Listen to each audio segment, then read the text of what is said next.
QuickBooks Online 2021 Balance Sheet Vertical Analysis. Let's get into it with Intuit's QuickBooks Online 2021. Here we are in our free QuickBooks Online test drive practice file, which you can find by typing into your favorite browser, QuickBooks Online Test Drive. We're in Craig's Design and Landscaping Services. We're going to go down to the reports on the left-hand side. We're going to start off with our basic balance sheet again, our favorite report or one of them. And then we're going to be modifying it this time for a vertical type of analysis.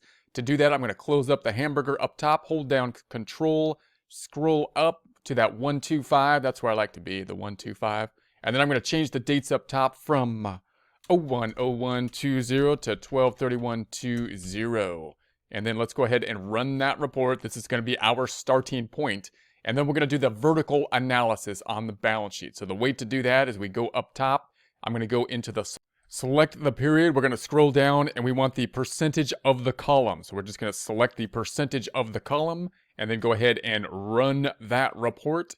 And then we have our percentages on the right-hand side. So once again, this is another format of the percentage calculation. Instead of comparing one period to the other period, which is kind of a horizontal type of analysis, we're comparing one period to itself. We're comparing each line item to what you could think of as kind of like the total line item or the most important kind of line item within the financial report, in this case, the balance sheet. So to see this, we're going to say, all right, for example, the checking account up top is the 1201, and we're going to divide that by the total assets. So the total assets, that being the 23,000, so divided by the 23,436.29, that's going to give us, if we move the decimal point over, the 5.12%, about 5.12%. Now you can see this, you'll see this in like investing type of scenarios as well. So if you have a portfolio, if you've got your millions of dollars that you're going to be putting into stocks and bonds and whatnot, then you might see in the portfolio, you might be doing a comparison, for example, to someone like a famous investor like Buffett or something like that. And you can't compare the dollar amount once again. So we have that situation that I can't really compare the dollar amount because I'm probably trying to benchmark or compare myself to somebody who has more than we do. But we can't compare the percentages. So if I was comparing my portfolio, such as my individual investments, to someone who has a lot of money, then I might be able to do this percentage breakout. And I'd say, well, I only have this much, but I'm kind of mirroring the amount of cash in comparison to the total assets as someone who's doing quite well in a situation. The similar process can be done for a business as well. If I'm trying to compare, say, my hamburger shop to McDonald's, I cannot compare the dollar amount of cash that they have to what I have, but I can say, well, how much of their assets are they keeping in cash as opposed to putting into something like property, plant, and equipment? And you know, what's that comparison that they have? Because the balancing act for many companies will be, I want to put money into the property, plant, and equipment because these are the things that are generating my return, but I want to have some portion in cash and other liquid assets possibly so that I can cover any kind of expenses that are going to be coming up in the near future. So we got a similar kind of comparison. These are the assets that we have. This is the percentage of those assets as compared to the total assets. We could do a similar breakout down here on the liabilities.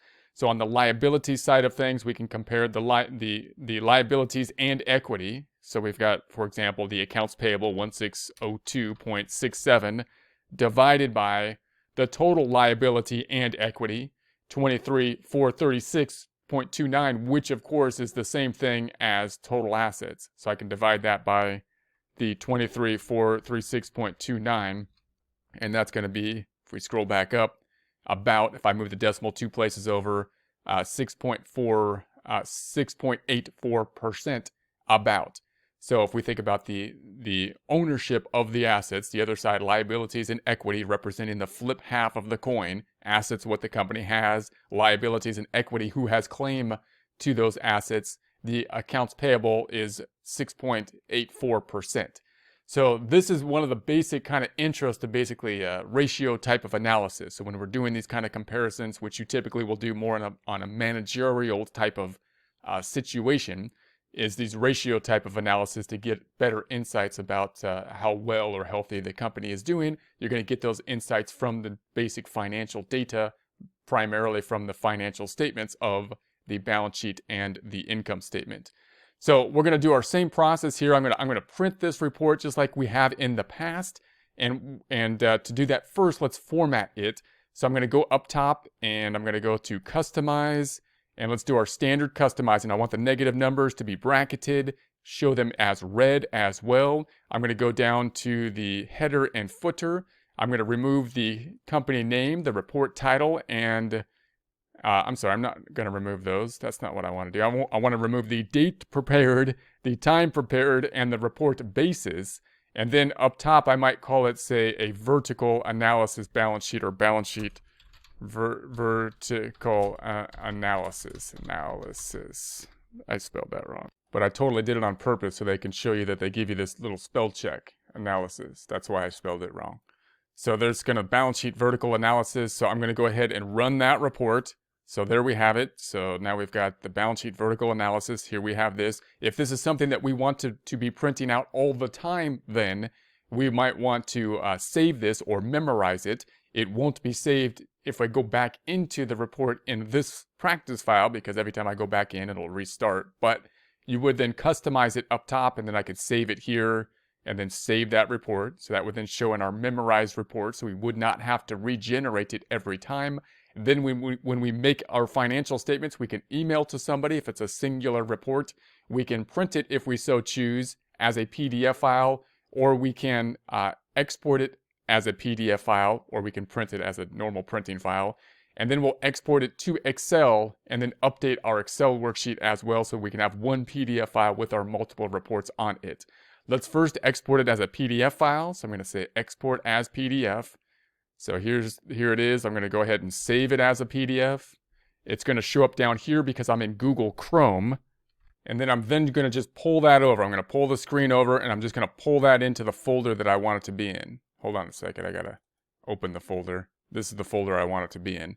So now I'm going to pull it in there. Now I'm going to pull that into the folder that we want it to be in. Let's actually put it into this folder. I'm going to remove the zipped folder because now I got new stuff. There's new stuff now. I'm going to make the view tab. I want to see this as large icons. And then, so there's the new item. So I'm going to rename it. I'll do the same dating thing. I'll call this 201231. So I put the year first, and then I deleted the name. This is a balance sheet with 2 E's vertical analysis. So we'll have that. And now we'll export it as an Excel file. So I'm going to then export it as an Excel file. So let's close this out. And then I'm just going to go up top and say, now I want to send it out to my Excel file. Once again, because I'm in Google Chrome, it's going to create it down here. So I'm going to open that one up. So there it is. I'm gonna enable the editing now so I can edit it. And I want to put this in to my other Excel worksheet where I have my reports already. So I'm going to minimize this tab. This one I don't want to have open here anymore. And then I'm going to go into my folder. So there's my folder. I'm going to go into the folder. I'm going to open the other Excel sheet with all the financials I want on it. And then I would like to include this one on this worksheet. So I'm going to open up this worksheet. There it is. I got 2 tabs, balance sheet, comparative balance sheet. Now I want to include this balance sheet on it as well. So I'm going to go back on over. Now last time we did it this way, we right-clicked on this tab. We went to move or copy, and we had the option down here. Now notice I don't see my other workbook in this option this time, and I think it's because I opened the other workbook after I opened this workbook. So if I don't have that option, I can close this up and reopen it and try to do it that way, or the other option we can do is to go to the prior tab. I'm just going to make up a new worksheet by hitting this plus button down below. I'm going to then go back to my prior worksheet. I'm going to copy the entire worksheet by putting my cursor on the triangle or hitting Control A over here. That'll be the entire worksheet. And then right click and copy it. And then I'm going to go back to my other worksheet. Now I can't be anywhere except on A1. If I try to paste it down here, it's not going to fit because I copied the entire thing last time. So I either have to highlight the entire worksheet or put your cursor on A1 and then say right click and paste, and it should work. So it pulls over that way. Then I'm going to double click on the name down below. I'm going to call it balance sheet vert analysis. So we'll call it that. And then I'll check the formatting to see if it fits on one page, typically by going to this tab on the right. This is the second view option. And then I'll go back to the normal view option so it does fit on a page. So there it is there. Now I'm going to use this to print these 3 reports on one PDF file by going to the File tab, then going down to the Print option. And I'm going to use my Qt PDF printer, which we talked about downloading before, or some type of PDF printer. Then I'm going to change the workbook to show the entire I want the entire workbook. So print the entire workbook. That's what we want. So that looks good. So now we've got multiple pages here, 6 pages. That looks good. Let's go ahead and print it. And then it's going to print it to the Qt PDF printer. It's going where I want it to. I'm going to overwrite this other file here. So I'm just going to double click on it and overwrite it because now we just added to it. And then I'm going to close this back out. And then in our data now, if I wanted to attach this, I could zip this file if I want. I could attach 3 copies if we so choose. Or we can open up just simply this and attach this one PDF file, which have all the documents in it. So we got the balance sheet now. We've got the comparative balance sheet, and then we have the vertical analysis. Now, hopefully you're starting to see that even with just a few reports, there's a huge amount of combinations of reports that you can put together. So when you're working with a client or supervisor, you're going to want to think, what type of package of reports do I want to do? Standardize them on either, maybe a billing cycle, weekly, monthly, different reports for a monthly reporting, different reports possibly batched together for a yearly reporting. You can completely go overboard with it. You can add, ton of reports, all these different balance sheet reports and variants on it. Or you can try to keep it simple, just depending on the needs that you're looking into. You can try to impress them with a ton of reports, or you could try to simplify things to make it as readable as possible at whatever level it is that you're dealing with. Also note that if you're presenting these reports to somebody, you actually plan on presenting them, then you probably want to start with the simple report, and then expand on it. You don't want to start with a really big detailed report. You want to get them engaged with a few simple key points, and then like 3 key points, boom, and then zoom into the more detail with the more advanced reports, having them ready for those questions that will come up.